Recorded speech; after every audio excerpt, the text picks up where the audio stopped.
Welcome to the Sharkpreneur podcast with Kevin Harrington and Seth Greene. Kevin Harrington is the inventor of the infomercial, one of the original sharks from the hit TV show Shark Tank, and has generated over $5 billion in TV and digital direct response sales. Seth Greene is the world's first trusted authority on cutting-edge direct response marketing, a best-selling author, and the only 3-time Marketer of the Year nominee. On the podcast, Kevin and Seth interview Sharkpreneurs who share straight talk on what it takes to explode your business.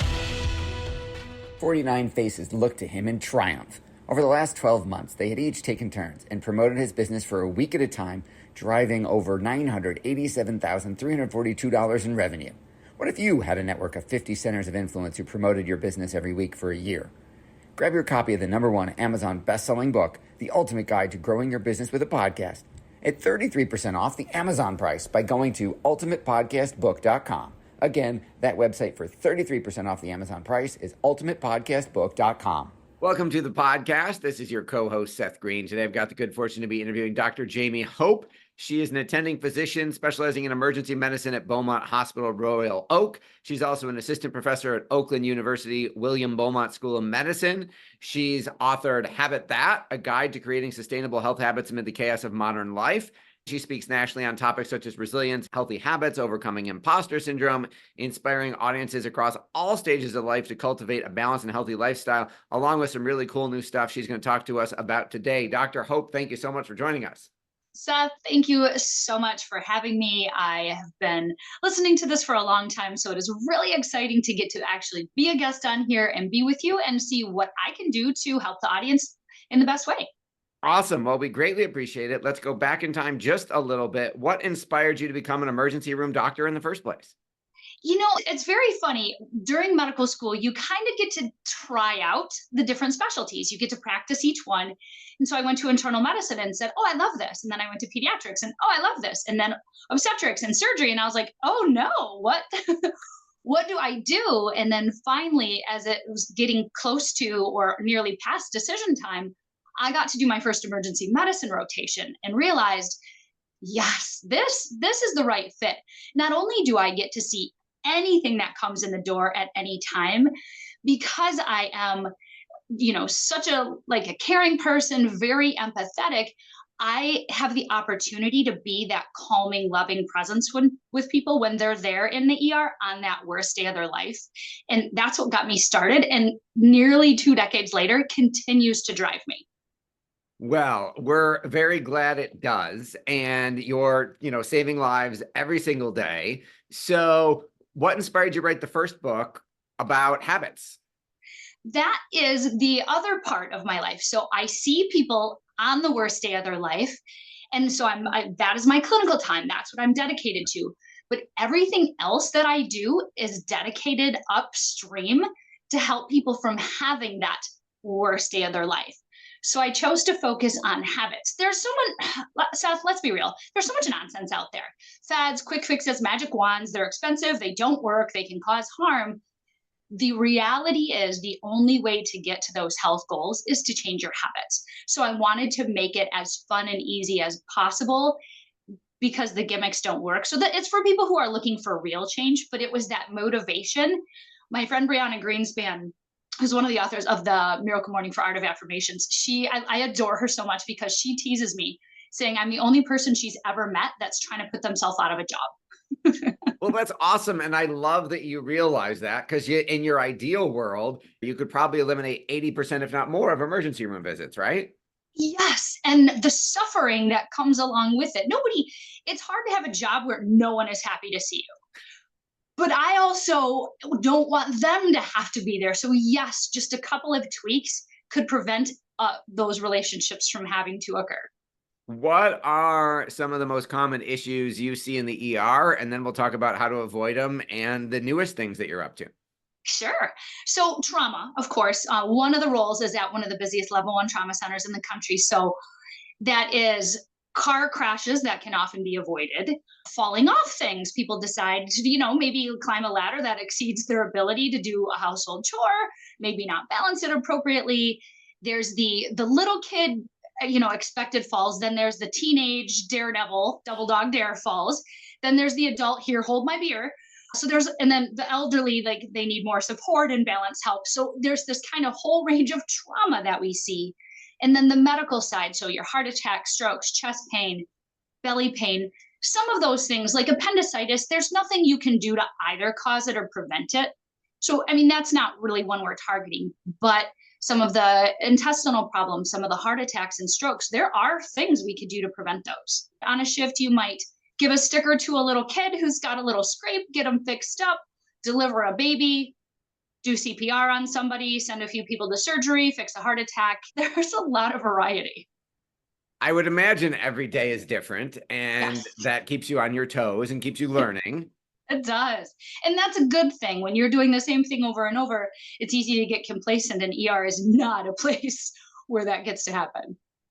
Now, talk a little bit about the courses that you're in the process of launching. Yes, I am so excited. So again, kind of looking at that clinical role. So I see patients, particularly ill and elderly people. That's my role there as their physician. What I see though is the family member with them, that caregiver. They're not a professional, they're not a physician, they're not a nurse, they're not a professional caregiver. They are just dedicated to helping their ill and elderly loved one. Often they're thrown into this role with no notice, with no training or support. It can be overwhelming emotionally. It can interfere with their job or childcare. The AARP estimates that it costs family caregivers more than $7,700 in out-of-pocket costs per year to caregive for a loved one. So these are, and I hate to use the word burden because I'm not suggesting that the family member is a burden, but when you look at everything that comes along with it, it is a lot. So that is who I am, creating content and course and community to help. It's those family members that are caring for their ill and elderly loved one and walking them through the journey, essentially from first recognizing the need all the way through the different levels of illness and even end of life and finding their own life through the grieving process and beyond caregiver. Just that whole spectrum I have so much love for these people. I have been these people. I have been a caregiver for my mother-in-law who had stage 4 pancreatic cancer, helping with my father-in-law who passed away, my stepfather-in-law who is currently in hospice, my nephew who had a heart transplant as an infant. So I've been on the other side of the stethoscope. I know as a patient and as a family caring for those, and I know what that feels like, and that's why you can tell, I could go on about this. I'm so passionate because these people need help. They certainly do, and I'm going to argue and say that the AARP number is low. Oh, absolutely. Absolutely. I mean, I remember when my grandfather got prostate cancer and went through the process and all the way through to radiation, chemo, and then hospice. I remember when my grandmother had emphysema and lung cancer, and I saw how much time my mother, because we were the ones who were here, my mother took off of work to go to doctor's visits, hospitals, pick up prescriptions. And I'm sure it cost her a heck of a lot more than $7,000 a year to do that. Talk a little bit, because you've got a number of different courses. What are the different topics? So one of the biggest topics is navigating caregiver finance. So people don't go broke while they're taking care of their loved one. And it's really a guideline, a journey to help you leverage any potential resource that you qualify for or that your ill or elderly loved one. So we're talking about leveraging insurance benefits, things from nonprofits, local benefits, but there's also so many things available that people don't know about in terms of grants. You've got housing modifications, so you can put in grab bars, ramps, all those safety things. You've got utility coverage to help pay those bills, food, transportation. There are so many resources out there, and I created it because I was looking for that one central place that somebody could go to find it, and I couldn't find it. So I created it because these caregivers let's be real. We need money to survive. I like electricity. I like eating. I think it's lovely. And somebody shouldn't lose that because they're caregiving. I remember a friend's husband's mom was going through this breast cancer journey. And she, in addition to all the fear around that and the medical stuff, it literally bankrupted her and her husband. And that's not right. That's unconscionable. And so I want people to know that there are absolutely financial resources available. So that's one of the big, important, like deep dive courses that I have to help people so that they don't become broken through this process. I think that is so necessary. And I'm wondering, are there any statistics on how many people end up having to act as a surprise caregiver, caretaker? Oh, yes. And you know what? Of course, it just escaped my head right as you asked. But yes, it's actually a really high number, because if we think about it, our population is aging. And so a huge number of people end up in that caregiver role. But then you also have to add in those of us in the sandwich generation. I still have young children, and taking care of a parent or a parent-in-law or a grandparent. So there's the people in that dual role. And then there's all of the people that have their kids out of the house, we're finally kind of living their life, empty nesters that are now responsible for their parent. So it's a huge portion of the population that this is going to affect at some point, whether it's temporary, like a broken leg that's going to need a couple months, or a long-term thing like progressive memory loss, cancer, or something like that. Absolutely. I am also, you mentioned that you went looking for this because of your own experience and you couldn't find it. Why do you think nobody else has tried to create this? Well, as I started creating it, I figured out why. It's exceptionally hard and unwieldy, and there's no consistency necessarily that could be applied universally to everyone. It's very individualized. So not only do you have kind of the federal and big things, but you have state and local and county and city. And then within that, you need to meet criteria. So for this, you might need to be this age or have this level of illness. And in order to meet that, so there isn't a one size fits all approach. And that's why it's such a complicated thing. So you have to go through and I teach people how to get all of the documentation together, how to apply for each of these things, what things to look at and see what they're eligible for. As I began doing it, I get why no one else did it. But it was that tenacity that pushed me through, because to me, every day that I wasn't doing it, somebody is out there struggling. And I have the means and opportunity to help them understand what's available to them. So some of it was a slog, but a very worthy opportunity to help people. You talked about applying for things. Can you give us an example of something that you might need paperwork to apply for, that you might need to coordinate? Yes, a good deal of it, unfortunately, are things that you need to apply for, and each separately. So that's why I give people a guideline. So say you have a loved one who now, because of their physical condition, needs grab bars for safety and a ramp because they can no longer go up and down stairs. So you have to physically modify your home.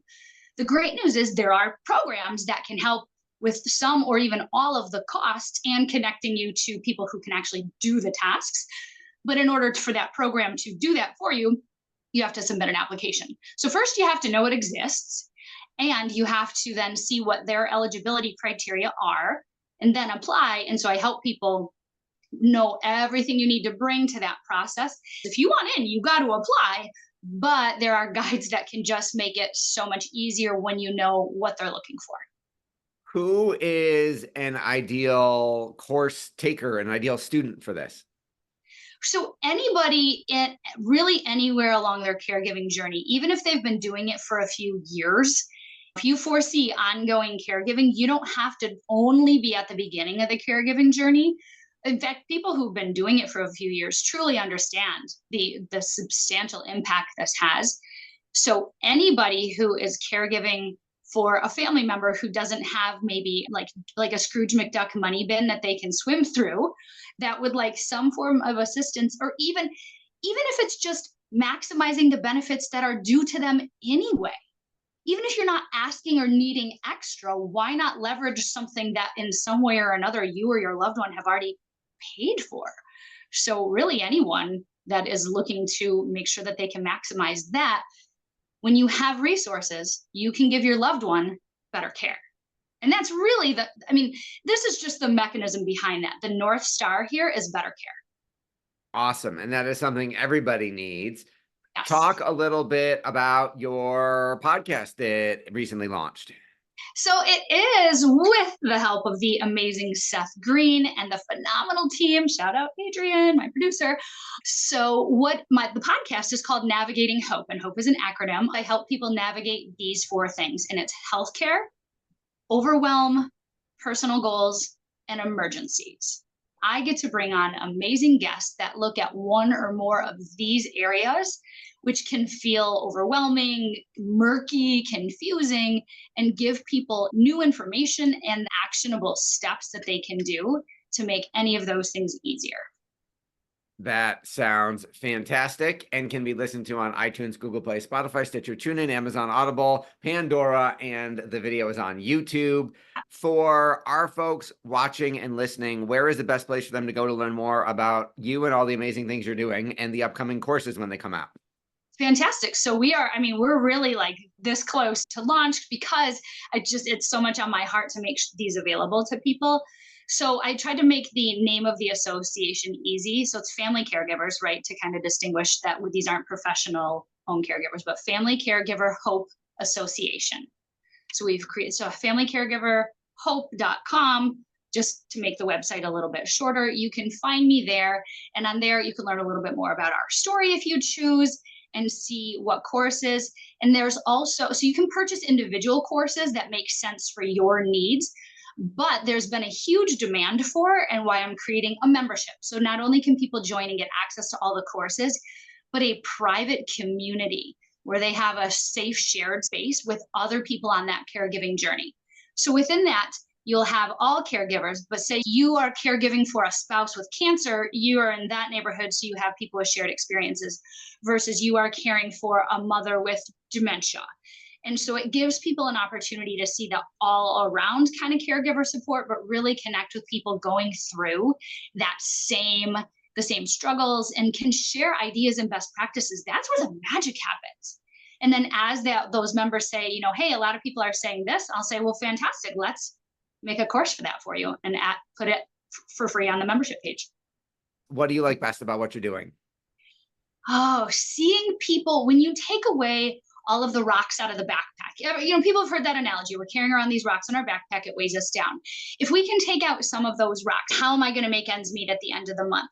Or how can I continue to do self-care? That's one thing if you're going to join my membership or my courses, you're going to see that I am telling the caregivers all the time, self-care isn't selfish. You can't take care of someone else if you are depleted. So take those rocks out of the backpack to make it easier. However, either way, seeing a loved one go through dementia or cancer is challenging. So if we can remove the other stuff, you don't have to feel isolated. You don't have to feel uncertain. If we can do those things, gosh, that is exciting. That's really amazing. That is awesome. For our folks watching or listening, anything else you want to share that I didn't think to ask you yet? One other one I just really want to highlight is how to navigate healthcare. Like really dive in on that. What you can do. And I'm an ER doc, right? I'm practical. I love the rah-rah motivational stuff where you get so excited, but at the end of it, you're like, okay, now what? I give you the now what. So if you take the course, what to do before, during, and after a doctor visit to optimize your care and safety. Like you will actually have a guideline. There's checklists, there's ebooks, there's all that kind of stuff. And one of my biggest passions, and something I give away for free, I'm going to give you a link here as well, is again, the HOPE discharge safety process. Like I said, my name makes for such good acronyms, but I see people leaving the ER and leaving a hospital after an admission and being unclear on all the things they need to know, which leads to unnecessary return visits. It leads to medication errors, which are a huge cause of suffering and death and cost.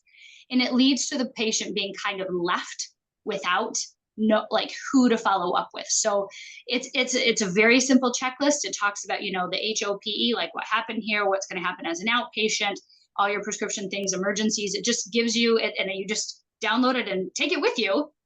My goal would be for that to just be a standard part of the discharge process everywhere. So I'm trying to do that from within the hospital, but also a little bit by guerrilla warfare by putting it directly in the hands of the patient, and that the healthcare system is just going to have to catch up that these are what their patients need. Awesome. Well, we greatly appreciate your time. We know it's incredibly valuable. This has been Seth Greene with Dr. Jaime Hope from Family Caregiver Hope. Dr. Jaime, thanks again for joining us. Thank you so much for having me and giving me a place to share my passion and this really important message. Thanks again, Seth. Thanks, everybody, for watching or listening. We'll talk to you or see you next time. Why do so many businesses struggle while others seem to explode overnight? Do you wish you had the secret to this type of exponential growth? Now, I've scaled more than 20 businesses to over $100 million, and it's not just luck. In my new book with Mark Tim, Mentor to Millions, you'll learn the repeatable framework I use in all my business ventures for massive success. Order at kevinmentor.com and get over $1,000 in bonuses. Head to kevinmentor.com.